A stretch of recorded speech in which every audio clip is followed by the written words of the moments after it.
E20 नहीं चाहिए तो 100% पेट्रोल खरीदिए, लेकिन ज्यादा कीमत देनी होगी, विवाद पर बोले गडकरी।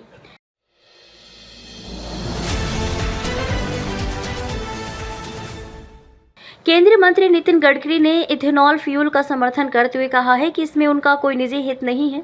उन्होंने कहा कि वे हमेशा से वैकल्पिक ईंधन के समर्थक रहे हैं और केवल इथेनॉल ही नहीं बल्कि इथेनॉल, हाइड्रोजन और इलेक्ट्रिक वाहनों सहित अन्य सभी प्रकार के वैकल्पिक ईंधन को बढ़ावा देते हैं। गडकरी अपने बेटों के बिजनेस पर भी खुलकर बोले। उन्होंने कहा कि उनके बेटों के बिजनेस में इथेनॉल का हिस्सा बेहद कम है और कमाई पर इसका कोई खास असर नहीं है।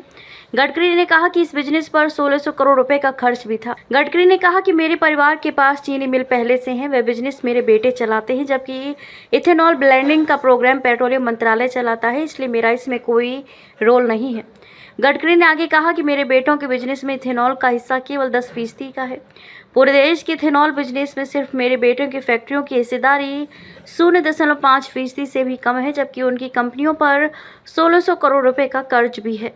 ये सारी बातें झूठी फैलाई जा रही हैं।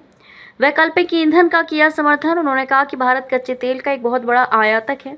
मैं केवल गन्ने से बनने वाले इथेनॉल की वकालत नहीं करता, इसकी शुरुआत तो मक्के से हुई थी।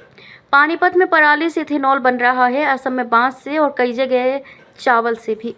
ब्राजील दशकों से इथेनॉल का इस्तेमाल कर रहा है, लेकिन वहां कोई समस्या नहीं आई। 100% पेट्रोल उपलब्ध करवाने के सवाल पर गडकरी ने कहा कि इसके लिए ज़्यादा कीमत चुकानी पड़ेगी। गडकरी ने कहा कि 85 की कीमत E20 से भी कम है। उन्होंने कहा कि पश्चिम एशियाई देशों और अमेरिका के पास काफ़ी तेल है। इंडोनेशिया और थाईलैंड भी बायोफ्यूल की ओर बढ़ रही हैं।